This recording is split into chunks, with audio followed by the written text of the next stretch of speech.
साथियों, जिंदगी के इस सफर में विभिन्न पड़ावों पर हम सब अलग अलग किरदारों के साथ विभिन्न मनस्थितियों में जिंदगी को जीते हैं।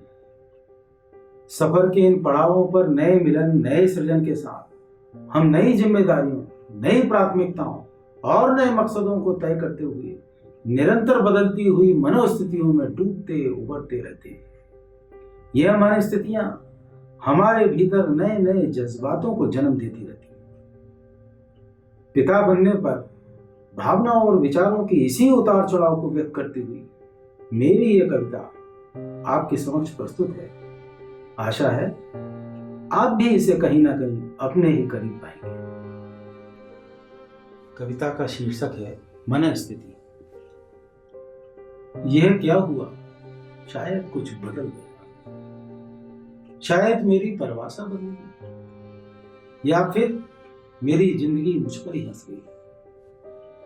लगता है मेरी चाल में कुछ फर्क आ गया, मुझे जिम्मेदारियों का कोई आईना दिखा, शायद मुझे भविष्य दिखने लगा, या मैं अपनी कहानी स्वयं लिखने लगा। चोटी से पहाड़ की मैं शायद उतरने लगा, या जहां से आया था फिर वहीं उसी तरफ बढ़ने लगा। शायद मुझे खुश होना चाहिए, या वक्त की पहली को पढ़ना चाहिए। समाज के सलीब ढोने में जो मजा है, शायद यही जिंदगी को भूलने की सजा है। शायद अपने लिए जीना खुदगर्जी है, इसीलिए मकसद तलाशने में ही सबकी मर्जी है।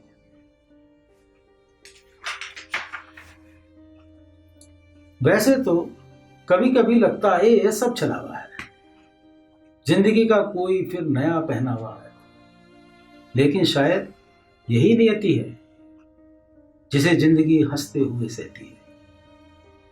फिर क्यों ना खुश रहें, क्यों यथार्थ को दुख कहें, फिर क्यों समझें कि कुछ छिन सा गया है, और क्यों ना सोचें कुछ मिल सा गया है। लेकिन कुछ तो हुआ है, कुछ तो बदला है। जिंदगी को जीने का नजरिया बदल गया, या जिंदगी को समझने का जरिया बदल गया। शायद मेरे सोचने का दायरा सिकुड़ गया, या फिर मैं अपना दायरा समझ गया। शायद मुझे हालात से डर लगने लगा है, अपने को बेबस पाकर अब दिल धड़कने सा लगा है। शायद मैंने कहीं न्याय नहीं किया, अपने दिमाग से नहीं दिल से कम। इंसान कितना कमजोर है, एकांत तो है, पर मस्तिष्क में कितना शोर है। उलझता और उलझता ही जाता है। शायद वो उलझना ही चाहता है, अपनी पहचान स्वयं ही बदलता है, किसी और की पहचान से स्वयं ही जुड़ता है। शायद ये एक नशा है, तभी तो हर इंसान इसमें फंसा है। मौसम तो वही है हर तरफ, पर अनुभव बदलने लगा। मौसम तो वही है हर तरफ, पर अनुभव बदलने लगा है।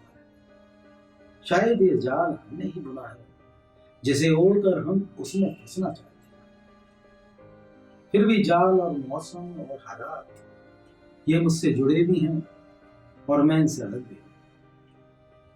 मैं कायनात की एक अलग इकाई हूं जरूर, लेकिन सभी की तरह मैं भी यहां आया हूं। जिस तरह एक इकाई आती है, दूसरी जाती है, अपने भविष्य में दूसरे का भविष्य पाती है। फिर क्यों ना भविष्य को सवारने में जुट जाऊं मैं। क्या हो गया, क्या बदल गया, सब भूल जाऊं।